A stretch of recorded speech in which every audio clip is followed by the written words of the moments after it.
Hello friends, एडोनामा में आपका स्वागत है। आज की इस वीडियो में हम एडिटोरिया करंट अफेयर्स वार्षिकी 2024 के environment to the point environment से बनने वाले सारे करंट अफेयर्स ऑनलाइनर्स देखेंगे। और यह 1 जनवरी 2023 से लेकर 7 फरवरी 2024 तक अपडेटेड बुक है। शुरुआत करते हैं। प्रधानमंत्री नरेंद्र मोदी ने तमिलनाडु के कलपक्कम में इंदिरा गांधी परमाणु अनुसंधान केंद्र में फास्ट रिएक्टर ईंधन पुनर्प्रसंस्करण संयंत्र का उद्घाटन किया है। प्रधानमंत्री ने तमिलनाडु के कलपक्कम में कहाँ पे कलपक्कम में इंदिरा गांधी परमाणु अनुसंधान केंद्र में फास्ट रिएक्टर ईंधन पुनर्प्रसंस्करण संयंत्र का उद्घाटन किया। भारतीय राष्ट्रीय राजमार्ग प्राधिकरण यानी कि national highway authority of India ने ग्रीन कवर इंडेक्स के लिए राष्ट्रीय रिमोट सेंसिंग सेंटर के साथ 3 साल के समझौते ज्ञापन पर हस्ताक्षर किया है। आईआईटी दिल्ली की टीम ने भारत के लिए पहला उच्च रेजोल्यूशन भूस्खलन जोखिम मानचित्र बनाया है। आईआईटी दिल्ली की टीम ने भारत के लिए पहला high resolution landslide risk map बनाया है। आईआईटी बॉम्बे ने पॉलीमर कंपोजिट के निर्माण के लिए अपशिष्ट थर्मोप्लास्टिक पॉलीमर और अकार्बनिक पार्टिकुलेट फिलर्स के पिघले मिश्रण के लिए गोल्डन नामक एक उपकरण विकसित किया है। आईआईटी बॉम्बे ने पॉलीमर कंपोजिट के निर्माण के लिए अपशिष्ट थर्मोप्लास्टिक पॉलीमर और अकार्बनिक पार्टिकुलेट फिलर्स के पिघले मिश्रण के लिए गोल्डन नामक एक उपकरण विकसित किया है। हिमाचल प्रदेश सरकार ने 1 जनवरी 2024 से सभी विभागों और सरकारी कार्यालयों पर पेट्रोल या डीजल वाहन खरीदने पर रोक लगा दी है। भारत ने आर्द्रभूमि यानी कि वेटलैंड पर रामसर कन्वेंशन के तहत वेटलैंड सिटी मान्यता के लिए इंदौर, भोपाल और उदयपुर को नामांकित किया है। आपसे क्वेश्चन पूछ सकता है कि भारत ने आर्द्रभूमि पर रामसर कन्वेंशन के तहत वेटलैंड सिटी मान्यता के लिए कौन कौन से शहर को नामांकित किया है, तो इंदौर, भोपाल और उदयपुर को। यहाँ पे अभी टोटल वेटलैंड भारत में हो गया है, पहले 75 था, अभी 5 जुड़कर टोटल 80 हो चुका है वेटलैंड। और वर्ल्ड वेटलैंड डे कब मनाया जाता है? विश्व आर्द्रभूमि दिवस 2 फरवरी को मनाया जाता है। दार्जिलिंग में Padmaja Naidu Himalayan zoological park PNHGP 1980 के दशक से 77 हिम तेंदुओं यानी कि 77 स्नो लेपर्ड के प्रजनन में सफल रहा। न्यूयॉर्क के ब्रोक्स चिड़ियाघर के बाद यह दुनिया का दूसरा सबसे बड़ा हिम तेंदुआ प्रजनन कार्यक्रम है। दार्जिलिंग जो पश्चिम बंगाल में आता है, दार्जिलिंग में Padmaja Naidu Himalayan zoological park PNHZP 1980 के दशक से 77 हिम तेंदुओं के प्रजनन में सफल रहा। न्यूयॉर्क के ब्रोक्स चिड़ियाघर के बाद यह दुनिया का दूसरा सबसे बड़ा हिम तेंदुआ प्रजनन कार्यक्रम है। दुबई संयुक्त अरब अमीरात में आयोजित COP28 शिखर सम्मेलन के दौरान 2023 के लिए ग्लोबल कार्बन प्रोजेक्ट रिपोर्ट जारी की गई है। तो पूछ सकता है ग्लोबल कार्बन प्रोजेक्ट रिपोर्ट किसमें जारी किया गया है? तो COP28 के शिखर सम्मेलन में जारी किया गया। ऑप्शन G20, G7 ऐसे दे सकता है, तो आप याद रखिए COP28 में ग्लोबल कार्बन प्रोजेक्ट रिपोर्ट जारी की गई। और ये कहाँ हुआ था? दुबई में हुआ था। चीनी वैज्ञानिकों ने रेट्रो नाम के एक रिसस बंदर का क्लोन बनाने का दावा किया है। चीनी वैज्ञानिकों ने रेट्रो नामक एक रिसस बंदर का क्लोन बनाने का दावा किया। विश्व मौसम विज्ञान संगठन यानी कि WMO वर्ल्ड मेट्रोलॉजिकल ऑर्गेनाइजेशन ने वर्ष 2023 को सबसे गर्म वर्ष के रूप में पुष्टि किया है। WMO ने वैश्विक जलवायु 2011 से 2020 त्वरण का एक दशक नाम से रिपोर्ट जारी की, जिसमें 2011 से 2020 के दशक को इतिहास में अब तक का सबसे गर्म दशक माना है। 2011 से 2020 को नीति आयोग, कृषि और किसान कल्याण मंत्रालय और संयुक्त राष्ट्र के खाद्य और कृषि संगठन FAO, ठीक है, द्वारा संयुक्त रूप से जलवायु अनुकूल कृषि खाद्य प्रणालियों को आगे बढ़ाने के लिए निवेश फोरम लॉन्च किया गया। किसके साथ? नीति आयोग और कृषि और किसान कल्याण मंत्रालय और संयुक्त राष्ट्र के UNFO, ठीक है, FAO food and agricultural organisation के साथ निवेश जलवायु अनुकूल कृषि खाद्य प्रणालियों को आगे बढ़ाने के लिए निवेश फोरम लॉन्च किया गया। ओडिशा दुनिया में अपनी तरह की पहली मेलानिस्टिक टाइगर सफारी स्थापित करेगा। इसे सिमलीपाल टाइगर रिजर्व के पास स्थापित किया जाएगा। सिमलीपाल टाइगर रिजर्व कहाँ है? ओडिशा में है। और यहाँ पे सिमुल नाम के एक पेड़ पाया जाता है, जिस कारण से इस टाइगर रिजर्व का नाम सिमलीपाल रखा गया है। यहाँ पे पेड़ पाया जाता है सिमुल, उसी सिमुल से अगरबत्ती बनाया जाता है। केंद्रीय मंत्रिमंडल ने सरकारी सार्वजनिक उपक्रमों और निजी क्षेत्र की कोयला और लिग्नाइट गैसीकरण परियोजनाओं को बढ़ावा देने की योजना के लिए 8500 करोड़ रुपए की मंजूरी दी है। पेंच टाइगर रिजर्व भारत का पहला डार्क स्काई पार्क बन गया है और यह एशिया में पांचवा है। हानले डार्क स्काई रिजर्व पूर्वी लद्दाख में है। हानले डार्क स्काई रिजर्व कहाँ है? पूर्वी लद्दाख में है, जो भारत का पहला डार्क स्काई क्षेत्र है। संयुक्त राज्य अमेरिका में पहली बार अलबामा के एक कैदी केनेथ स्मिथ को नाइट्रोजन हाइपोक्सिया द्वारा मृत्युदंड दिया गया। तो आपसे पूछ सकता है किस देश में पहली बार नाइट्रोजन के द्वारा मृत्युदंड दिया गया है? तो अमेरिका में, संयुक्त राज्य अमेरिका में पहली बार अलबामा के एक कैदी केनेथ स्मिथ को नाइट्रोजन हाइपोक्सिया द्वारा मृत्युदंड दिया गया। बायो रेस्क्यू कंसोर्टियम द्वारा IVF इन विट्रो फर्टिलाइजेशन तकनीक की मदद से पहली बार एक सफेद मादा गैंडे को गर्भधारण कराया गया। उत्तरी अमेरिका के एक प्रवासी पक्षी लाफिंग गल भारत में पहली बार केरल के कसानगोड जिले के चितारी मुहाने पर देखा गया है। लिंकोपिंग यूनिवर्सिटी के शोधकर्ताओं ने एक नई इलेक्ट्रॉनिक्स मिट्टी विकसित की जो कि जौ के पौधे की वृद्धि को 50% तक बढ़ा देती है। अरुणाचल प्रदेश के एयरगन समर्पण अभियान को यूनेस्को के अंतर्राष्ट्रीय सम्मेलन में प्रस्तुत करने के लिए भारत की सर्वश्रेष्ठ मॉडल वन्यजीव संरक्षण कार्यक्रम के रूप में चुना गया। आगे बढ़ते हैं। IIT जोधपुर की नवोन्मेषी तकनीक कार्बन डाइऑक्साइड को पकड़ने, अपशिष्ट जल का उपचार करने और बिजली उत्पन्न करने के लिए शैवाल सहायता प्राप्त ईंधन कोशिकाओं का उपयोग करती है। IIT मद्रास ने पानी से आर्सेनिक और धातु आयनों को हटाने के लिए अमृत नामक एक नई तकनीक विकसित की है। अमृत का फुल फॉर्म है arsenic and metal removal by Indian technology. किसने किया है? IIT मद्रास ने पानी से आर्सेनिक और धातु आयनों को हटाने के लिए अमृत नामक एक टेक्नोलॉजी विकसित किया है। आंध्र प्रदेश के कमला कोंडा वन्यजीव अभयारण्य में पूर्वी घाट यानी कि ईस्टर्न घाट प्रकृति व्याख्या केंद्र खोला जा रहा है। कहाँ पे? उत्तर प्रदेश के कमला कोंडा वन्यजीव अभयारण्य में। पूछ सकता है आपसे कि कमला कोंडा वन्यजीव अभयारण्य कहाँ है? तो आंध्र प्रदेश। जहाँ पे कोंडा ये सब रहे तो आप आंध्र प्रदेश मार सकते हैं। उत्तर प्रदेश ने गंगा डॉल्फिन को राज्य जलीय जीव घोषित किया है, जिसका ये गंगेटिक डॉल्फिन क्या है? एक लुप्तप्राय प्रजाति है, जिसे उत्तर प्रदेश ने गंगा डॉल्फिन को राज्य जलीय जीव यानी कि स्टेट एक्वेटिक एनिमल घोषित किया है। स्वच्छ गंगा के लिए राष्ट्रीय मिशन ने संयुक्त राज्य अमेरिका के मिसिसिपी नदी शहरों और कस्बों की पहल के साथ समान प्रयोजन के ज्ञापन पर हस्ताक्षर किए हैं। स्वच्छ गंगा के लिए राष्ट्रीय मिशन ने संयुक्त राज्य अमेरिका के मिसिसिपी नदी शहरों और कस्बों की पहल के साथ सामान्य प्रयोजन के ज्ञापन पर हस्ताक्षर किए हैं। केंद्रीय ऊर्जा और नवीन एवं नवीकरणीय ऊर्जा मंत्री द्वारा ऊर्जा संरक्षण, ये कौन है? RK सिंह द्वारा ऊर्जा संरक्षण के लिए छात्रों के नेतृत्व वाला 4E वेव राष्ट्रीय आंदोलन शुरू किया। 4E का फुल फॉर्म है 4E eco friendliness, economy, education, empowerment. ठीक है। केंद्रीय ऊर्जा और नवीन एवं नवीकरणीय ऊर्जा मंत्री RK सिंह द्वारा ऊर्जा संरक्षण एनर्जी कंजर्वेशन के लिए छात्रों के नेतृत्व वाला 4E वेव राष्ट्रीय आंदोलन शुरू किया गया। 4E का मतलब होता है eco friendliness, economy, education, empowerment.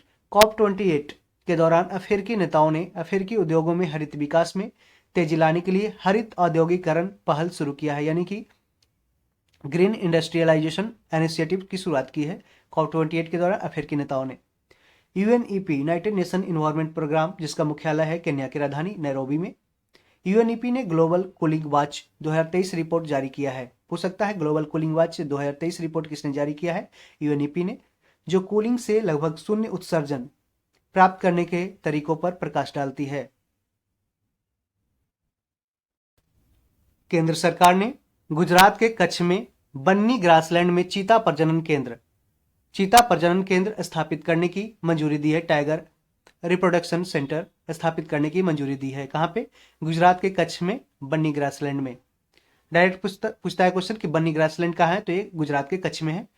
केंद्रीय चिड़ियाघर प्राधिकरण ने दुबई सफारी पार्क से चीता, अफ्रीकी शेर और चिंपैंजी को ओडिशा के नंदनकानन प्राणी उद्यान में स्थानांतरित करने की मंजूरी दे दी है। काफी इंपॉर्टेंट क्वेश्चन है कि केंद्रीय चिड़ियाघर प्राधिकरण ने दुबई सफारी पार्क से, कहां से, दुबई सफारी पार्क से चीता, अफ्रीकी शेर और चिंपैंजी को ओडिशा के नंदनकानन प्राणी उद्यान में स्थानांतरित करने की मंजूरी दी है। कुनमिंग मॉन्ट्रियल वैश्विक जैव विविधता फ्रेमवर्क के कार्यान्वयन का समर्थन करने के लिए कनाडा में ग्लोबल इन्वायरमेंट फैसिलिटी GEF की सातवीं असेंबली में वैश्विक जैव विविधता फ्रेमवर्क फंड को मंजूरी दी। कुनमिंग मॉन्ट्रियल वैश्विक जैव विविधता फ्रेमवर्क के कार्यान्वयन का समर्थन करने के लिए कनाडा में ग्लोबल इन्वायरमेंटल फैसिलिटी की सातवीं असेंबली में वैश्विक जैव विविधता फ्रेमवर्क फंड को मंजूरी दी। राष्ट्रीय जैव ईंधन समन्वय समिति ने 2025-26 से संपीड़ित प्राकृतिक गैस और पाइप्ड प्राकृतिक गैस PNG के साथ संपीड़ित बायोगैस CBG कंप्रेस्ड बायोगैस के अनिवार्य मिश्रण को अपनी मंजूरी दी है। राष्ट्रीय जैव ईंधन समन्वय समिति ने 2025-26 से संपीड़ित प्राकृतिक गैस और पाइप्ड प्राकृतिक gas and piped natural gas के साथ संपीड़ित बायोगैस कंप्रेस्ड बायोगैस के अनिवार्य मिश्रण को अपनी मंजूरी दी है। अगला देखते हैं, NTPC national thermal power corporation renewable energy limited ने गुजरात के कच्छ के दयापुर में अपनी पहली परियोजना 50 मेगावाट की पवन परियोजना की वाणिज्यिक संचालन की घोषणा किया है। NTPC ने कहां पे, गुजरात के कच्छ के दयापुर में अपनी पहली परियोजना 50 मेगावाट की पवन परियोजना विंड प्रोजेक्ट की वाणिज्यिक संचालन की घोषणा किया है। ऊर्जा मंत्रालय के तहत एनर्जी एफिशिएंसी सर्विसेज लिमिटेड ने नेशनल एफिशिएंट कुकिंग प्रोग्राम और energy efficient fan programme launch किया है। ऊर्जा मंत्रालय के तहत एनर्जी एफिशिएंसी सर्विसेज लिमिटेड ने नेशनल एफिशिएंट कुकिंग प्रोग्राम और energy efficient fan programme launch किया है। आगे बढ़ते हैं, जाक्सा जापान स्पेस एजेंसी के समर्थन से जापानी वैज्ञानिकों ने अंतर्राष्ट्रीय अंतरिक्ष स्टेशन इनाइकी यानी कि इंटरनेशनल स्पेस स्टेशन पर पहली बार अंतरिक्ष में चूहे के भ्रूण को सफलतापूर्वक विकसित किया है।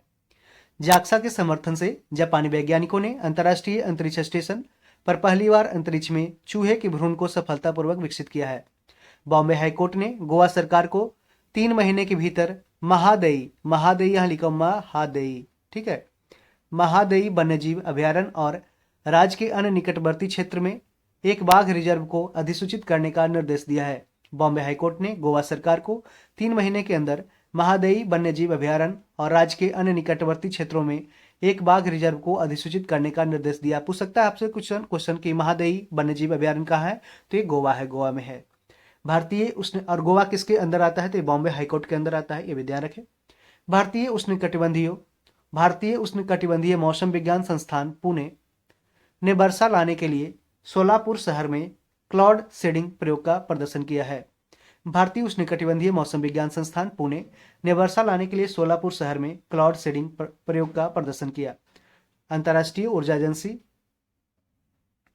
इंटरनेशनल एनर्जी एजेंसी द्वारा विश्व ऊर्जा आउटलुक 2023 पूछा गया क्वेश्चन है कि वर्ल्ड एनर्जी आउटलुक 2023 ये रिपोर्ट किसके द्वारा लॉन्च किया जाता है, तो अंतर्राष्ट्रीय ऊर्जा एजेंसी यानी कि इंटरनेशनल एनर्जी एजेंसी के द्वारा जारी विश्व ऊर्जा आउटलुक 2023 के अनुसार भारत अगले 3 दशकों में यानी अगले 30 सालों में दुनिया के किसी भी देश या क्षेत्र की तुलना में सबसे बड़ी ऊर्जा मांग में वृद्धि देखेगा, यानी कि सबसे बड़ी ऊर्जा का यहाँ पे डिमांड देखने को मिलेगा।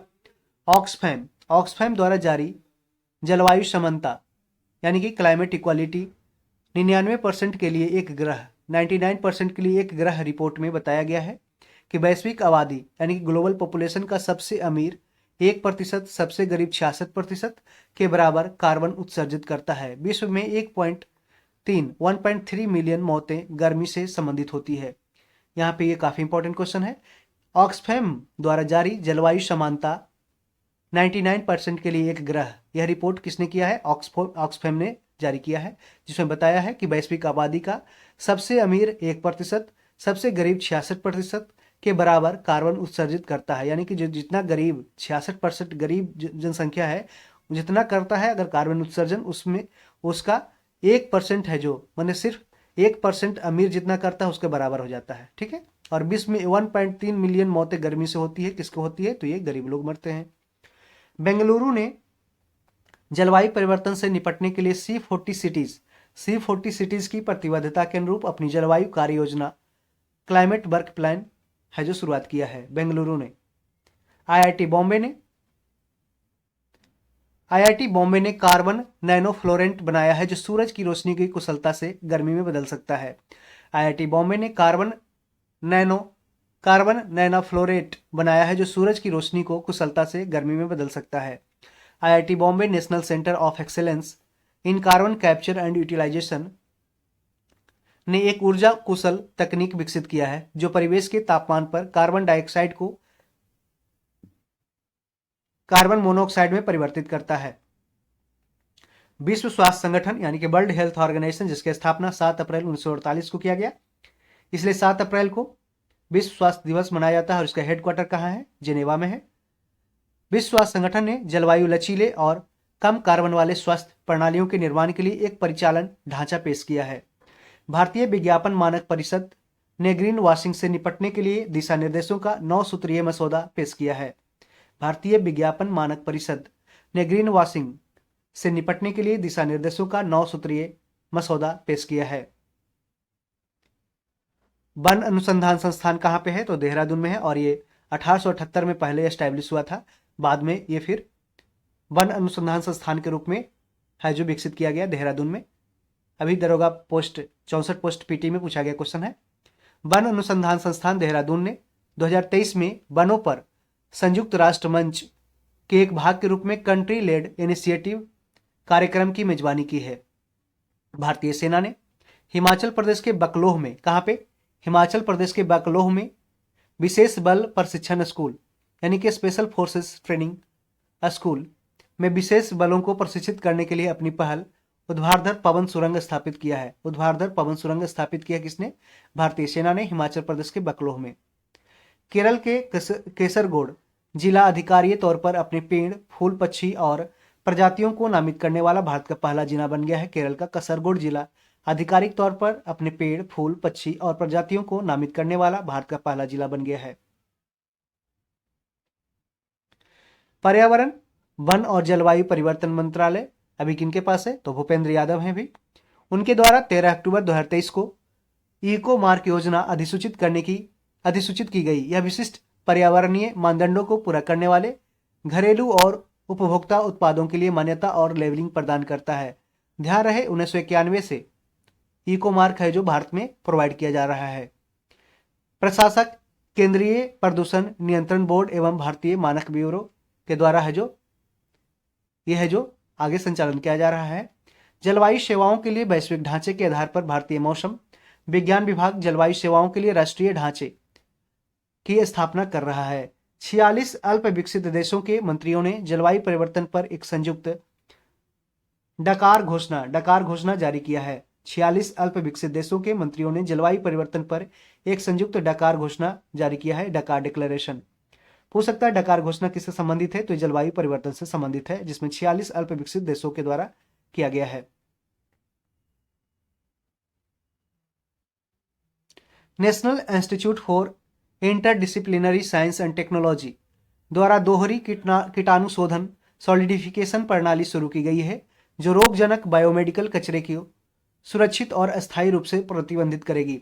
सतत विकास लक्ष्य यानी सस्टेनेबल डेवलपमेंट गोल SDG शिखर समिट 2023 में FAO यानी कि फूड एंड एग्रीकल्चरल ऑर्गेनाइजेशन ने 2030 तक, कब तक? 2030 तक वनों के लिए कार्यवाही के लिए CPF कॉल शुरू करने की घोषणा की है। CPF call.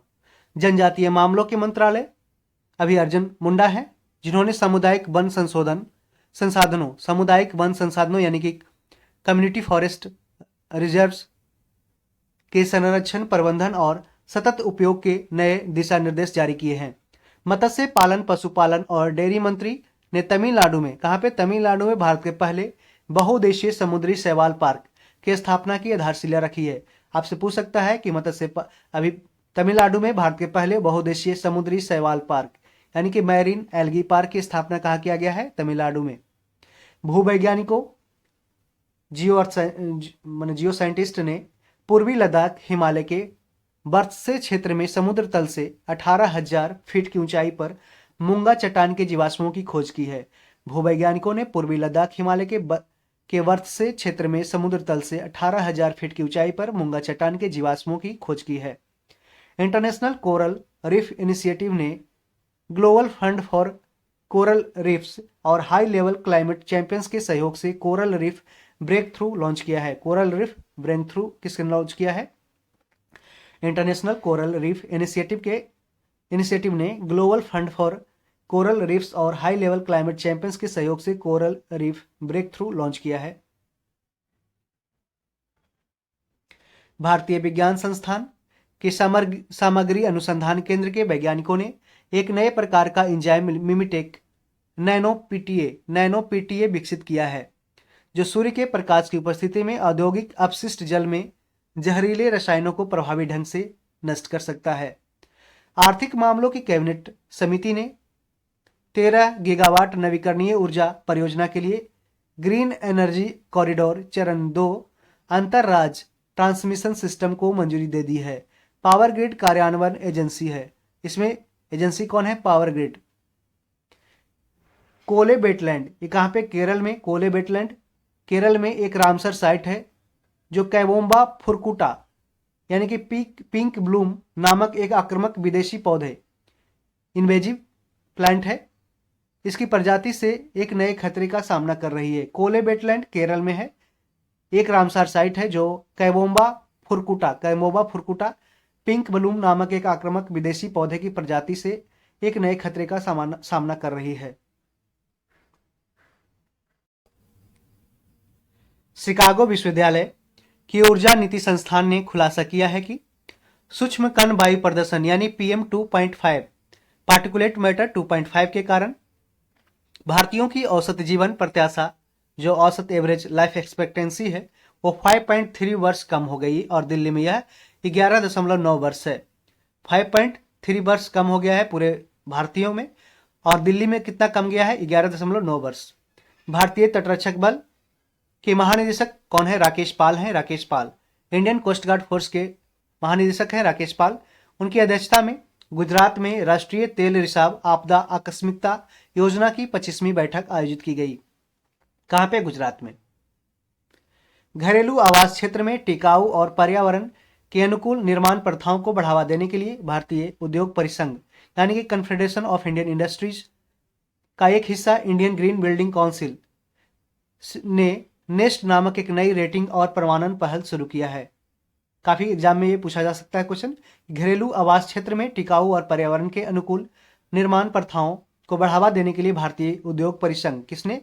Confederation of Indian industry CII का एक हिस्सा Indian green building council IGBC ने नेस्ट नामक एक नई रेटिंग प्रमाणन पहल शुरुआत की है।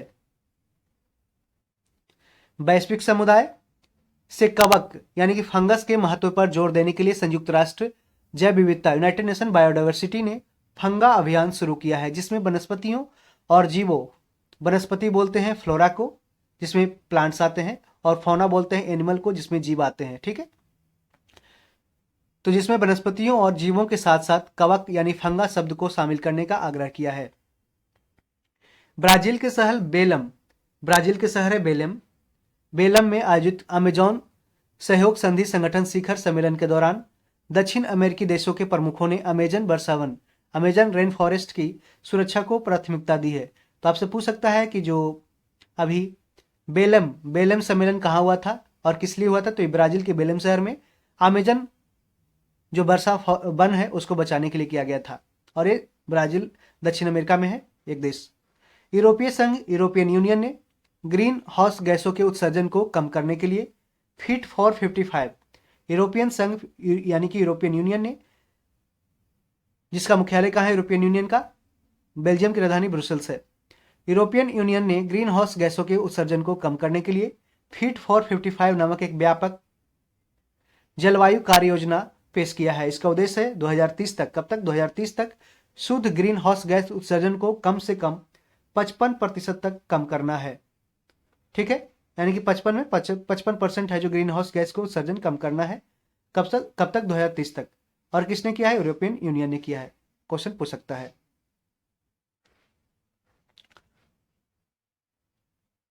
संस्था यूनाइटेड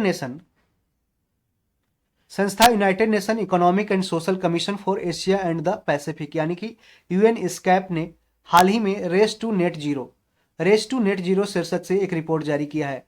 आपसे क्वेश्चन पूछ सकता है कि race to net zero report किसने जारी किया है? तो यूनाइटेड नेशन का स्कैप यानी कि economic and social commission for Asia and the Pacific ने रेस टू नेट जीरो शीर्षक से एक रिपोर्ट जारी किया। भारत ने बड़ी बिल्लियों की रक्षा के लिए यानी कि जो बिग कैट्स होते हैं, बिग कैट्स में आते हैं कि जैसे बाघ, शेर, तेंदुआ, हिम तेंदुआ, ये सब। तो भारत ने बड़ी बिल्लियों की रक्षा के लिए अपने नेतृत्व में एक मेगा वैश्विक गठबंधन शुरू करने और $100 मिलियन की गारंटीकृत धनराशि के साथ अगले 5 वर्षों में समर्थन का आश्वासन दिया है। प्रस्तावित इंटरनेशनल बिग कैट अलायंस यानी कि IBCA 7 बड़ी बिल्लियों, कितने? 7 बड़ी बिल्लियों यानी कि 7 बिग कैट्स हैं, जैसे कि बाघ है, टोटल 7 है।